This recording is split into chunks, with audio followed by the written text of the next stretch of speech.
Sa mga wala kahibalo, Ilongga ako. Kami nga mga Ontiveros, taga Panaygid, pero siyempre, damo man kami pariente, diri sa Negros. Kaya, special gid para sa akon nga maistorya kamo tanan.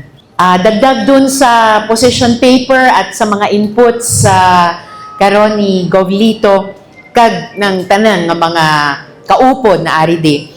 Between October and December 2025 alone, the industry lost 7.28 billion pesos. Baka magmukhang market fluctuations lang ito, pero para sa ating nandirito ngayon, matter of survival ito. Kabuhayan ninyo ang at stake dito. Nung Pebrero, so 2 buwan lang ang nakararaan, nag-file po kami ng Proposed Senate Resolution number 298. Gusto nating tignan yung mga hamon na humaharap sa industriya at i-review ang mga lei sa asukal na baka hindi na responsive, subong. Particularly, ang charter ng Sugar Regulatory Administration kag ang Sugar Industry Development Act o SIDA. Gusto nating tignan, paano ba ginamit yung 2 billion pesos SIDA funds? Actually, ang total po niyan ay 10 billion pesos mula 2015 kung kailan ipinasa ang SIDA Act.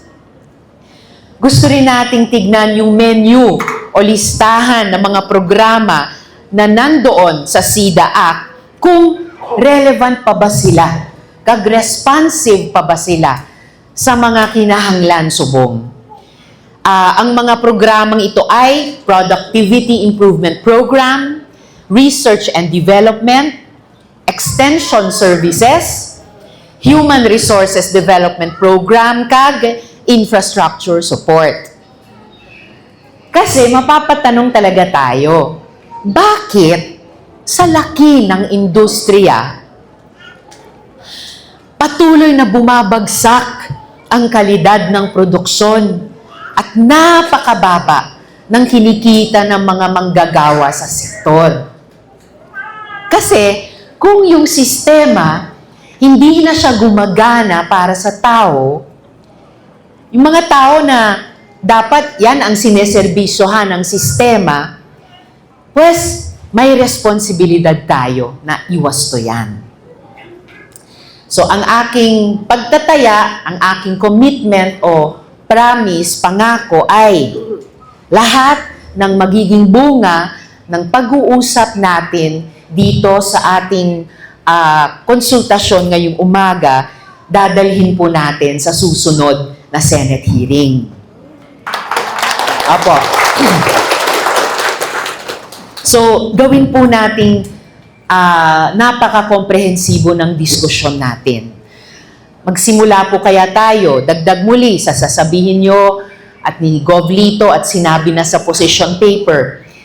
Simulan natin sa paano ba yung mga kasalukuyang import policies ay umaapekto sa inyong kita at inyong job security. Kasi yung mga numero, nagre-raise ng mga seryosong pamangkot.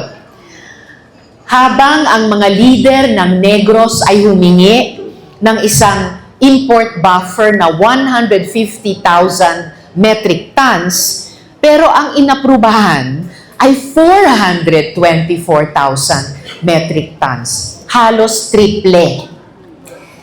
Kailangan i-demand natin yung minutes ng meeting para sa Sugar Order number 8. Di rin natin pwedeng pag-usapan ang industry stability habang ang mga manggagawang nito ay kumikita lang ng, sabi ng mga observers, slave-like, na para tayong mga slaves, mga alila, sahod na 140 to 150 pesos a day lamang.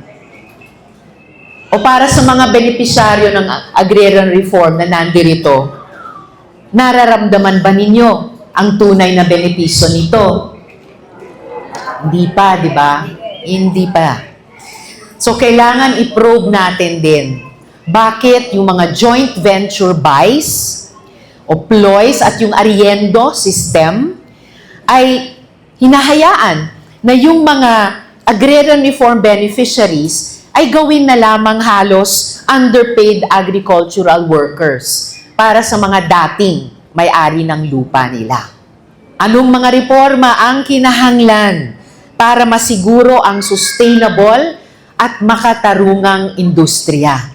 Sa panig ko, mga kaupod, sinusuportahan ko po ang panawagan para sa isang urgent government sugar buying program para tulungang stabilize ang farm gate prices. Pero, dapat sabay-sabay ito, hand in hand, sa mga makahulugang reforma sa sistema. Halimbawa, mas malakas na accountability sa loob ng SRA. At, gaya ng narinig ko na rin kanina sa position papers, ang pagbitiw ng mga opisyal na nag-preside sa krisis na ito ng over-importation. So bilang pangwakas, itong ating diskusyon ay para sa akin talaga gagabay. Paano natin tutukuyin yung mga gaps? At pinakamahalaga, ituturo ang mga solusyon na kailangan nating isagawa.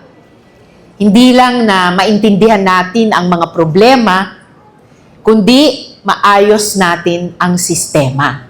Kag masiguradong iangat ang dignidad ng mga sugar industry workers.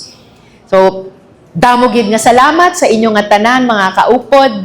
Kag inasahan ko po ang isang malaman at makahulugan at dynamic na diskusyon natin subong nga aga kag sa mga susunod na panahon.